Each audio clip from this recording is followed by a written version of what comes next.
بسم اللہ الرحمن الرحیم۔ السلام علیکم ورحمۃ اللہ وبرکاتہ۔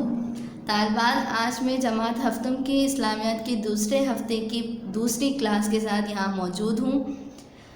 اس سے پہلی کلاس میں آپ لوگوں نے اللہ پر ایمان والا چیپٹر مکمل پڑھ لیا تھا وضاحت کے ساتھ، ٹھیک ہے۔ آج ہم تھوڑا سا اس کا ریویو دیکھ لیتے ہیں اور اس کے بعد ہم عملی کتاب کا کام کریں گے۔ اس چیپٹر میں جو آپ لوگوں نے پڑھا تھا وہ تھے اللہ تعالیٰ کے متعلق چند عقائد، ٹھیک ہے۔ کیا ہے وہ آپ جانتے ہیں کہ اللہ پاک ایک ہے، اللہ کے سوا کوئی عبادت کے لائق نہیں ہے، اور اللہ ہمیشہ سے ہمیشہ رہے گا، ہم سب اللہ کے محتاج ہیں، اللہ کسی کا محتاج نہیں۔ اسی طرح جو ہے وہ اللہ پاک کی کوئی مثال نہیں ملتی، ٹھیک ہے۔ اور اس اللہ پاک کے عقائد کے متعلق جو ہے وہ ہم نے ایک جامع صورت بھی پڑھی تھی۔ کون سی صورت تھی وہ؟ سورہ اخلاص، ٹھیک ہے۔ اس کے بعد ہم نے باقی ٹاپکس میں جو ہے وہ نعمتوں کے بارے میں پڑھا تھا۔ زمین اور اس پہ بسنے والی مخلوق جو ہے وہ اللہ پاک نے پیدا کی، زمین اللہ نے پیدا کی، اس میں بسنے والی مخلوق جو ہے وہ انسان، جانور، پہاڑ، دریا، سمندر، یہ ساری کیا ہے؟ اللہ پاک کی مخلوق ہے، ٹھیک ہے۔ تو یہ سب کس نے پیدا کیا؟ اللہ پاک نے۔ پھر اس کے علاوہ جو ہے اللہ پاک نے ہمیں اور نعمتوں سے نوازا، یعنی آسمان سے پانی برسایا، بارش، ٹھیک ہے۔ پھر درخت اور پھل، یہ سب چیزیں جو ہے وہ کس نے دی؟ اللہ پاک نے۔ اسی طرح جو ہے وہ شفا دینے والے، یعنی جب ہم بیمار ہوتے ہیں تو یہ شفا کون دیتا ہے ہمیں؟ اللہ تعالیٰ، ٹھیک ہے۔ مشکلات کو حل کرنے والا بھی کون ہے؟ اللہ تعالیٰ۔ اسی طرح ذاتی طور پر جو ہمیں نعمتیں ملی ہیں، جسمانی طور پر وہ کیا کیا ہیں؟ آنکھ، کان، ہاتھ، پاؤں، یہ ساری ہمارے لیے کیا ہے؟ بہت بڑی نعمتیں ہیں، ٹھیک ہے۔ آپ جانتے ہیں آنکھ ہماری بینائی چلی جائے تو ہمیں کچھ نظر نہیں آئے گا، کان چلے جائے تو ہم بہرے ہو جائیں گے، کچھ سنائی نہیں دے گا، ہاتھ ہمارے جو ہے وہ اللہ پاک لے لیں تو ہم لنچے ہو جائیں گے، ہم سے کوئی کام نہیں ہو پائے گا۔ اسی طرح اگر ہمارے پاؤں جو ہے وہ اللہ پاک اگر لے لیں تو ہم معذور ہو جائیں گے، چلنے پھرنے سے قاصر ہو جائیں گے۔ تو یہ ہمارے لیے کیا ہے؟ بہت بڑی نعمتیں ہیں۔ اس کے بعد آ جاتے ہیں ہوا، روشنی، دن اور رات، یہ بھی ہمارے لیے جو ہے وہ اللہ پاک کی طرف سے بہت بڑی نعمتیں ہیں، ٹھیک ہے۔ ہوا کے ذریعے جو ہے وہ، ہوا کے بغیر جو ہے وہ زندگی ممکن نہیں ہے۔ اور اسی طرح روشنی دی ہے جس کی وجہ سے جو ہے دن میں ہم کیا کرتے ہیں؟ کام کرتے ہیں، رات ہمیں کیا کی ہے؟ آرام کے لیے دی ہے۔ تو یہ ساری اللہ پاک کی کیا ہے؟ نعمتیں ہیں، ٹھیک ہے۔ ان نعمتوں کو دیکھتے ہوئے ہم نے پھر اپنی ذمہ داری کا بھی جو ہے وہ پڑھا تھا کہ ہماری ذمہ داری کیا بنتی ہے؟ ہماری ذمہ داری یہی بنتی ہے کہ ہم جو ہے وہ کیا کریں؟ اللہ پاک کی وحدانیت کا اقرار کریں، اللہ پاک کا کلمہ پڑھیں کہ اللہ پاک ایک ہیں، اللہ کے سوا کوئی عبادت کے لائق نہیں ہے، ٹھیک ہے۔ اس کے علاوہ جو اور ہماری ذمہ داری تھی، ٹھیک ہے، نماز، روزہ، زکوٰۃ، حج، یہ سارے کام ہمیں کس کے لیے کرنے چاہیے؟ اللہ پاک کے لیے کرنے چاہیے، اس میں کوئی ریاکاری نہیں ہونی چاہیے، ٹھیک ہے۔ اسی طرح جو ایک اور ہماری ذمہ داری بنتی ہے وہ یہ ہے کہ ان تمام نعمتوں کو اگر دیکھا جائے تو یہ اتنی بڑی بڑی نعمتیں ہیں کہ جس کی وجہ سے ہمیں جو ہے وہ اللہ پاک سے محبت کرنی چاہیے۔ کیا کرنی چاہیے؟ محبت کرنی چاہیے۔ اب ظاہر ہے اللہ پاک بھی اپنے بندے سے اتنی ہی زیادہ محبت کرتے ہیں، جو اتنی ساری نعمتیں دی ہیں وہ کیوں دی ہیں؟ کیونکہ اللہ پاک اپنے مخلوق سے کیا کرتے ہیں؟ بہت زیادہ محبت کرتے ہیں۔ حدیث میں آتا ہے کہ اللہ پاک اپنے بندے سے 70 ماؤں سے زیادہ محبت کرتا ہے۔ اسی طرح جو ہے وہ جب ظاہر ہے اللہ پاک ہم سے محبت کرتے ہیں تو ہماری بھی ذمہ داری بنتی ہے کہ ہم کیا کریں؟ ہم بھی اللہ پاک سے کیا کریں؟ محبت کریں، ٹھیک ہے۔ اسی طرح ایک حدیث قدسی میں آتا ہے کہ جب بندہ میری طرف ایک بالش بڑھتا ہے تو میں اس کی طرف ایک ہاتھ آگے آ جاتا ہوں، اور اسی طرح اگر بندہ میری طرف ایک ہاتھ آگے بڑھتا ہے تو میں 2 ہاتھ آگے آ جاتا ہوں، اور اسی طرح جب بندہ میری طرف چل کر آتا ہے تو میں اس کی طرف دوڑ کر آتا ہوں۔ تو اس کا مطلب کیا ہوا کہ اگر ہم تھوڑا سا قدم اٹھائیں گے تو اللہ پاک ہمارے اس کے ڈبل آگے آئے گا۔ تو اللہ پاک ہم سے اتنی محبت کرتے ہیں کہ ہم سے زیادہ جو ہے وہ ہم سے جڑنے کا خواہش کرتے ہیں کہ بندہ میرے قریب آئے، میں اس کے اور قریب جاؤں۔ تو یہ ہے کہ ہم جو ہے وہ نعمتوں کا بدلہ دیں کہ اللہ پاک نے ہمیں اتنی ساری نعمتیں دی ہیں، اتنی ساری چیزیں دی ہیں، سب کچھ دیا ہے، اور اللہ پاک ہم سے اتنی زیادہ محبت کرتے ہیں تو ہمیں بھی چاہیے کہ ہم کیا کریں؟ اللہ پاک سے محبت کریں، ٹھیک ہے۔ تو یہ جو ہے وہ آپ کا سبق ہے جو مکمل ہو چکا ہے، ٹھیک ہے، اور یہ آپ لوگوں کو اچھے طریقے سے سمجھ بھی آ گیا ہوگا۔ اب آ جاتے ہیں ہم اپنی عملی کتاب پر، ٹھیک ہے۔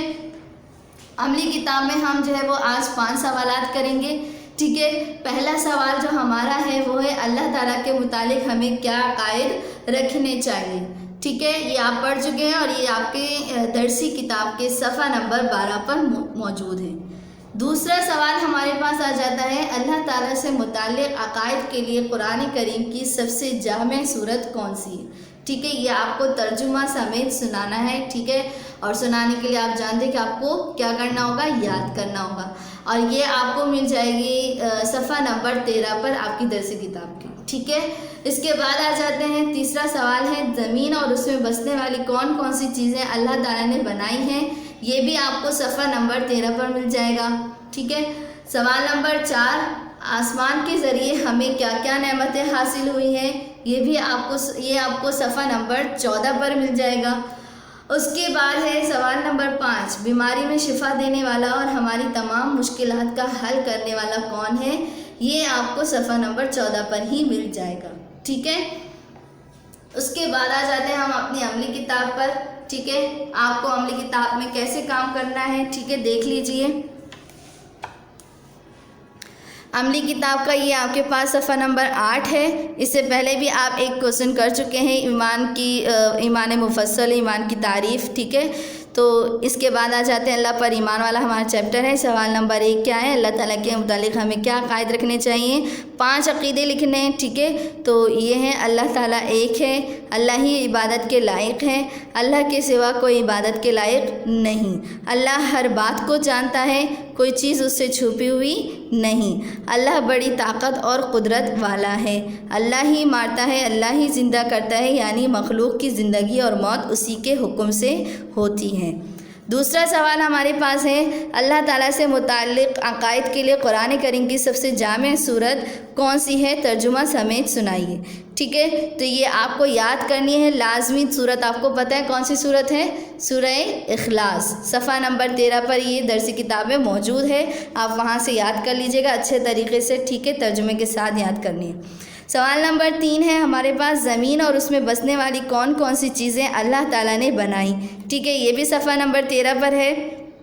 اللہ نے یہ زمین بنائی جس پر ہم رہتے ہیں اور کھاتے پیتے چلتے پھرتے ہیں. اتنی بڑی اور لمبی چوڑی زمین کس نے بنائی، اللہ نے بنائی. کتنے آدمی اس زمین پر بستے ہیں، کتنے ہی جانور اس زمین پر چلتے پھرتے ہیں. یہ اونچے اونچے پہاڑوں سے نکلنے والے دریا، کتنے بڑے بڑے دریا اور سمندر، پھر سمندر میں طرح طرح کے جانور اور بے جان چیزیں، سب کس نے پیدا کی، اللہ نے پیدا کی. بے شک اللہ بہت بڑی قدرت والا ہے. ٹھیک ہے، یہ آپ کا ہو گیا سوال نمبر 3.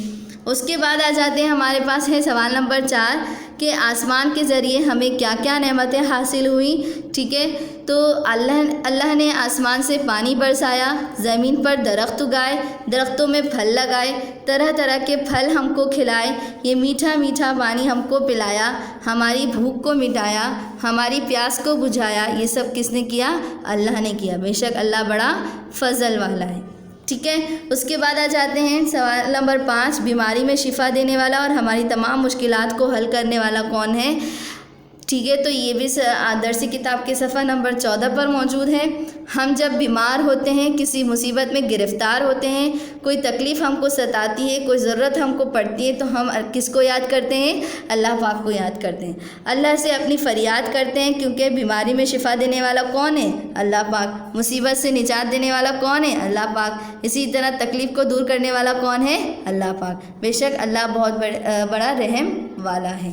ٹھیک ہے، تو یہ آپ کے 5 سوالات ہو گئے ہیں، اور یہ جو ہے وہ آپ اسی طرح عملی کتاب میں بالکل اچھی طریقے سے صاف رائٹنگ میں کیجیے گا، اور اس طرح رائٹنگ میں کیجیے کہ آپ کو یاد کرنے میں آسانی ہو.